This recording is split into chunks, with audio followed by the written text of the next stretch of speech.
వీటి కోసం ఉద్యమాలు జరిగాయి, విప్లవాలు వచ్చాయి. అలాంటి గొప్ప విప్లవాత్మకమైన ఆలోచన చేసి పేదవాళ్ళందరికీ కులం మొత్తం లేకుండా పేదవాళ్ళందరికీ రాష్ట్రంలో ఇళ్ళు ఇచ్చే కార్యక్రమం బహుశా చరిత్రలో ఒక సువర్ణాక్షరాలతో లెక్కించదగిన కార్యక్రమం. నాకు తెలిసి నాకున్న స్టడీలో రష్యా రెవల్యూషన్లో లెనిన్, స్టాలిన్లు మరి అక్కడ గృహ నిర్మాణం చేశారేమో, చైనా రెవల్యూషన్లో చైనా విప్లవంలో మావో చేశాడేమో, నాకైతే ఆ డీటెయిల్స్ నా దగ్గర లేవు. కానీ జగన్మోహన్ రెడ్డి గారి ఈ ఇళ్ల పట్టాలు ఇచ్చే కార్యక్రమం, 30 లక్షల మందికి ఇళ్ల పట్టాలు ఇచ్చే కార్యక్రమం బహుశా ప్రపంచ చరిత్రలో అరుదైన సంఘటనగా నేను భావిస్తా ఉన్నాను. ఇంతమంది పేదలకు ఇళ్ల కార్యక్రమం ఇచ్చినందుకు జగన్మోహన్ రెడ్డి గారికి నేను మీడియా ద్వారా నా నమస్కారాలు, ప్రత్యేకంగా ధన్యవాదాలు తెలియజేస్తా ఉన్నాను. అయితే ఈ ఇళ్ల కార్యక్రమం కేవలం సంక్షేమ కార్యక్రమం కాదు, ఇది పెద్ద ఎకనామిక్ యాక్టివిటీ. దీని ద్వారా లక్షలాది మందికి ఎంప్లాయ్మెంట్, రాష్ట్ర ఆర్థిక పరిస్థితి చాలా యాక్టివేట్ అవుతుంది, చాలామంది లేబర్కి పని దొరుకుతుంది, పని దినాలు పెరుగుతాయి. దీని ద్వారా పెద్ద ఎకనామిక్ యాక్టివిటీ, జీడిపిలో 3% జీడిపి రీచ్ అవుతుంది ఒక్క ఈ ఇళ్ల పట్టాల ద్వారా. ప్రపంచంలో ఆర్థిక శాస్త్రవేత్తలు చెప్పేది ఏంటంటే వ్యవసాయం తర్వాత, భారతదేశం లాంటి దేశంలో వ్యవసాయం తర్వాత ఎక్కువ మందికి ఎంప్లాయ్మెంట్ ఇచ్చేది హౌసింగే. ఈరోజు రాష్ట్రంలో పెద్ద ఎకనామిక్ యాక్టివిటీ, పెద్ద ఎంప్లాయ్మెంట్ యాక్టివిటీ ఈ హౌసింగ్ ద్వారా జరుగుతూ ఉంది. అది జగన్మోహన్ రెడ్డి గారు ఒక మంచి కార్యక్రమం, చరిత్రాత్మక కార్యక్రమం తీసుకున్నాడని చెప్పడానికి ఎలాంటి సందేహం లేదు. చాలామంది ఎకనమిస్టులు చెప్పేది ఏంటంటే ఏదైనా ఆర్థిక వ్యవస్థ బాగా ముందుకు వెళ్ళాలంటే హౌసింగ్ అనేది చాలా ఇంపార్టెంట్ అని చెప్తున్నారు, ఇన్ఫ్రాస్ట్రక్చర్ అనేది చాలా ముందు ఇంపార్టెంట్ అని చెప్తా ఉన్నారు. గ్రేట్ డిప్రెషన్లో కూడా అమెరికా, వెస్టర్న్ కంట్రీస్లో గ్రేట్ డిప్రెషన్ వచ్చినప్పుడు మొత్తం కన్స్ట్రక్షన్ ద్వారానే ఆ డిప్రెషన్ నుంచి బయటపడ్డారు, ఆర్థిక వ్యవస్థ పుంజుకున్నది. ఈ కరోనా పరిస్థితుల్లో చాలా ఇబ్బందులు ఉన్నాయి దేశవ్యాప్తంగా, అన్ని రాష్ట్రాల్లో ఉంది. దేశంలో ఆర్థిక వ్యవస్థ సంక్షోభం ఉంటే ఆ పరిస్థితుల్లో కూడా ఆయన సంక్షేమ కార్యక్రమాలు అందిస్తూ జగన్మోహన్ రెడ్డి గారు మళ్ళీ ఆర్థిక పరిపుష్టి కోసం, రాష్ట్ర ఆర్థికంగా అభివృద్ధి చెందడం కోసం ఈ ఎకనామిక్ యాక్టివిటీని, ఈ హౌసింగ్ని మరి తీసుకోవడం అనేది చాలా భారీగా చేస్తూ ఉండడం అనేది ఇది పెద్ద గొప్ప విషయం. పెద్ద ఆర్థిక శాస్త్రం అయితే కానీ ఈ సమస్యను ఆలోచించలేని ఒక పెద్ద సమస్య. 3% జీడిపి అంటే మామూలు విషయం కాదు. ఇది 20 కోట్ల మందికి పని దినాలు దొరుకుతాయి దీని ద్వారా. సిమెంటు, ఐరను, నీకు అనేక మరి ట్యాక్స్, ఇండైరెక్ట్ ట్యాక్స్ చాలా వస్తుంది స్టేట్కి. చాలా యాక్టివిటీ, గొప్ప ఎకనామిక్ కార్యక్రమాలు జరుగుతాయి దీని ద్వారా. 21,70,00,000 క్రోర్స్ మ్యాండేట్స్ వస్తాయి. మరి సిమెంటు, ఇనుము, శాండు, చాలా చాలా యాక్టివిటీ, లేబరు, కోట్లాది మంది లేబర్ పనిచేస్తారు. ఇంత ఎకనామిక్ యాక్టివిటీ, ఇది కేవలం వెల్ఫేర్ కార్యక్రమం కాదు, రాష్ట్ర ఆర్థిక పరిస్థితినే మార్చేసే ఒక కార్యక్రమం ఈ హౌసింగ్ కార్యక్రమం అని చెప్పి ఈ సందర్భంగా తెలియజేస్తా ఉన్నాను. మరి కొంతమంది రాజధానిలో హౌసింగ్ ఇవ్వటాన్ని, రాష్ట్రంలో హౌసింగ్ ఇవ్వటాన్ని జీర్ణించుకోలేకపోతా ఉన్నారు. నేను వాళ్ళకి సవినయంగా పేదల పక్షాన్ని విజ్ఞప్తి చేస్తూ ఉన్నాను. మీరు జీవితంలో ఎప్పుడన్నా పేదల కోసం ఇంత గొప్ప కార్యక్రమాన్ని ఆలోచించారా? ఒకసారి మీరు ఆత్మపరిశీలన చేసుకుందాం.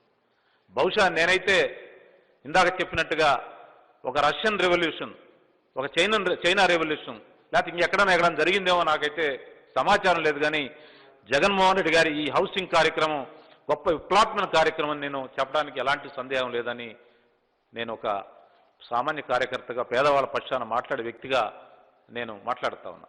ఎప్పుడన్నా ఇంత అద్భుతమైన కార్యక్రమం, పేదవాళ్ళందరికీ హౌసింగ్ ఇవ్వాలి అనే కార్యక్రమం, పేదవాళ్ళందరికీ నీడ ఇవ్వాలి, గూడు ఇవ్వాలి అనే కార్యక్రమాన్ని ఎప్పుడన్నా మదిలో వచ్చిందా మనకని చెప్పి నేను మీ ద్వారా వాళ్ళని ప్రశ్నిస్తా ఉన్నాను. అందువల్ల దయచేసి మంచి కార్యక్రమం జరుగుతుంటే ప్రోత్సహించండి, దాన్ని ఎంకరేజ్ చేయండి, ఇంకా ఎక్కువ మందికి వచ్చేట్టుగా రాజకీయాలు చేయాలి. కానీ కార్యక్రమాన్ని నీరుగార్చే మాటలు మాట్లాడొద్దు. దయచేసి పేదల పక్షాన మా పేదలు నోట్లో మట్టి కొట్టొద్దని చెప్పి ఈ ప్రతిపక్షాలకి నేను విజ్ఞప్తి చేస్తా ఉన్నాను. సెంటు స్థలం అర్బన్లో ఇచ్చి సెంటున్నర స్థలం రూరల్లో ఇస్తే దాన్ని మీకు ఏంటి కట్టగింపు? మీరు ఏమైనా ఇచ్చారా? ఎప్పుడన్నా ఒక సెంటు ఇచ్చారా? అసలు ఆలోచించారా? మీరు ఒక ఇల్లు కట్టాలని ఆలోచించారా? ఎప్పుడన్నా పేదవాళ్ళ పక్షాన మీరు ఏదైనా కార్యక్రమం ఆలోచించారా? అందువల్ల ఈ శాపనార్థాలు మానండి. ప్రజలు మిమ్మల్ని క్షమించారు, రాజకీయాలు ఇది మంచిది కాదని చెప్పి వాళ్ళకి విజ్ఞప్తి చేస్తా ఉన్నాను. మరి రాజధానిలో 54,000 మందికి ఇళ్ల పట్టాలు ఇస్తా ఉంటే ఆ రోజు కోర్టులో ఏం ఆర్గ్యూ చేశారు మీరు?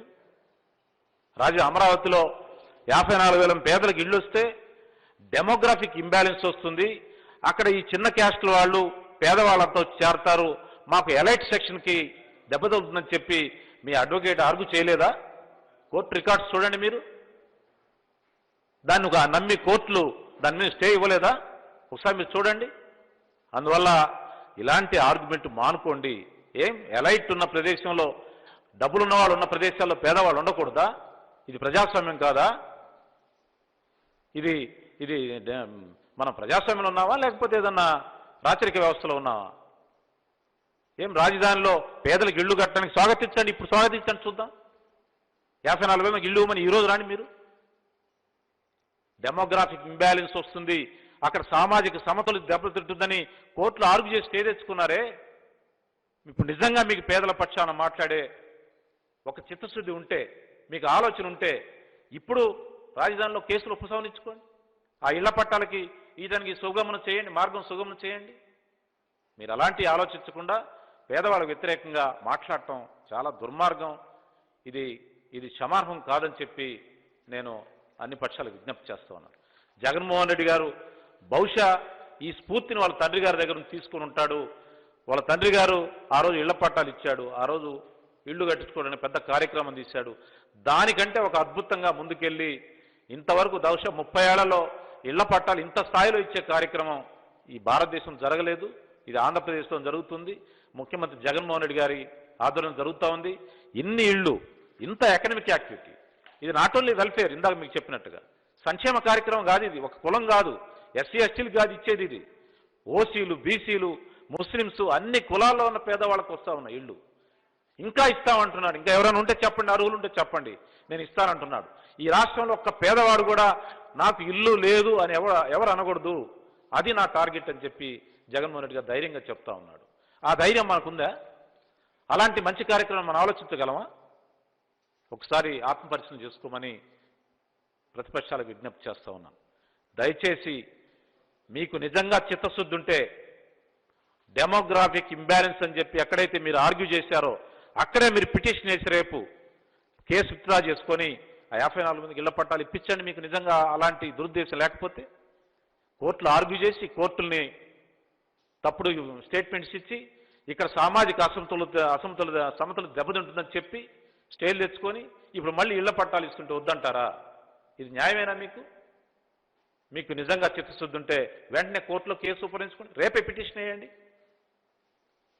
అందువల్ల ఇంత పెద్ద మహాయజ్ఞం, ఒక సంక్షేమం, ఒక అభివృద్ధి, ఒక గూడు ఇలాంటివన్నీ కనిపిస్తున్నట్టు ప్రాథమిక అవసరాలు.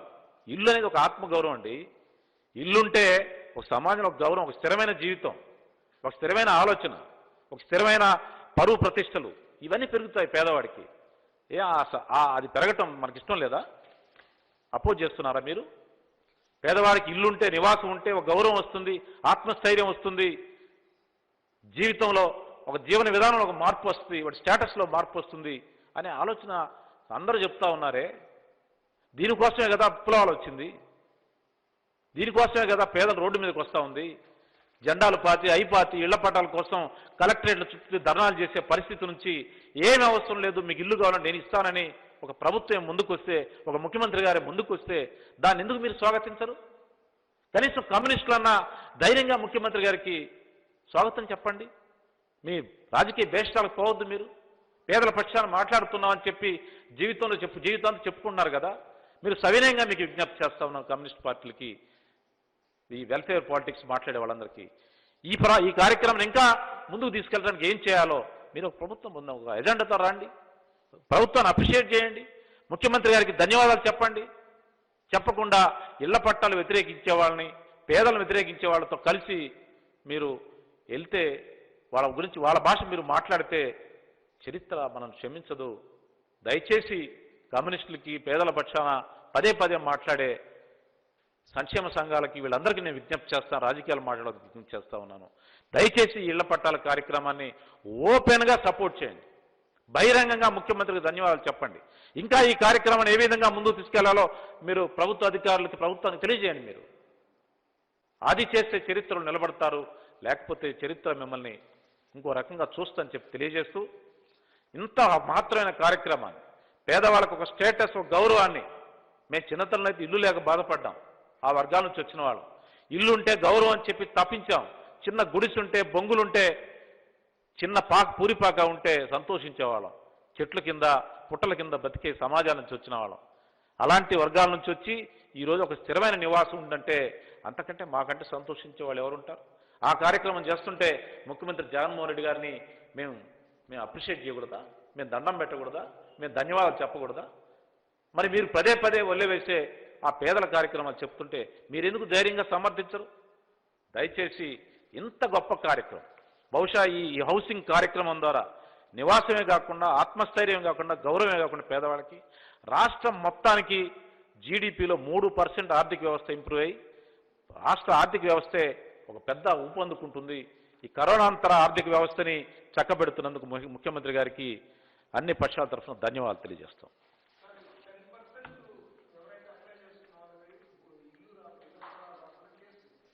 అవును అవును అవును అదే కోర్టు కేసులన్నీ కూడా నిజంగా మీకు చిత్తశుద్ధి ఉంటే, పేదల పక్షాన మీరు మాట్లాడదలుచుకుంటే, వీళ్ల పట్టాలకు స్టే ఇచ్చినట్టు వాళ్ళందరూ కూడా స్టే ఉపసంహరించుకోండి. ఆ పెళ్ల పట్టాల పంపిణీగా మీరు దగ్గరుండి కార్యక్రమాలు చూడండి. లేదంటే దయచేసి ఈ పత్రికా ముఖ్యంగా తెలియజేస్తున్నాను, మీరు భవిష్యత్తులో పేదల గురించి మాట్లాడకండి. జగన్మోహన్ రెడ్డి గారు చూసుకుంటారు పేదల గురించి.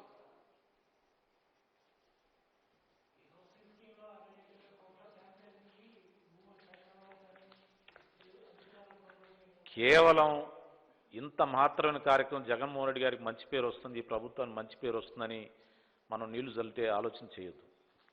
ఏదో ఒక ఆరోపణ చేసేయటం, ఆ ఆరోపణలో కొన్ని రాసేసుకోవడం, కొన్ని మీడియా సంస్థల ద్వారా ప్రచారం చేసుకోవటం అనేది చేయొద్దు. కన్స్ట్రక్టివ్గా మీరు మాట్లాడండి. ఇప్పుడు land acquisition act 2013 land acquisition act ఏం చెప్తుంది? కాంపెన్సేషన్ ఎలా ఇవ్వాలని చెప్తుంది? భూమి వాల్యూ కంటే 3 రెట్లు ఇవ్వాలని చెప్తాం. ఆ కాంపెన్సేషన్ యాక్ట్ ప్రకారం జగన్మోహన్ రెడ్డి గారు రైతును సాటిస్ఫై చేసి, ఈ ప్రభుత్వం రైతు దగ్గరికి అతను ఒక అంగీకారం మేరకు భూమి తీసుకుంటే అంత వాల్యూ లేదంటే ల్యాండ్ ఎక్విజిషన్ యాక్ట్ చెప్తుంది, కేంద్ర ప్రభుత్వ చట్టం చెప్తా ఉంది. మీరు చట్ట ప్రకారం ఇవ్వకుండా రైతులను బెదిరించి తీసుకున్న సంఘటనలు మీ చరిత్రలో ఉన్నాయి. కానీ జగన్మోహన్ రెడ్డి గారు చట్ట ప్రకారం ల్యాండ్ ఎక్విజిషన్ యాక్ట్ 2013 ఏం చెప్తుందో దాని ప్రకారం కాంపెన్సేషన్ ఇచ్చారు. మీరు ఇంత అభివృద్ధి కార్యక్రమం మీద ఒక దురాలోచన చేసే, ఒక నీళ్లు జల్లే, ఒక బుర్ర జల్లే కార్యక్రమాన్ని చేయొద్దని చెప్పి విజ్ఞప్తి చేస్తాం. క్రెడిబుల్ ఎవిడెన్స్ ఉంటే బయట పెట్టండి.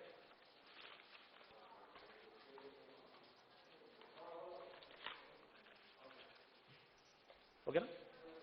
ఓకేనా మిత్రం? Sorry for the delay. నేను జర్నీ ఎస్టిమేట్ చేయలేకపోయాను.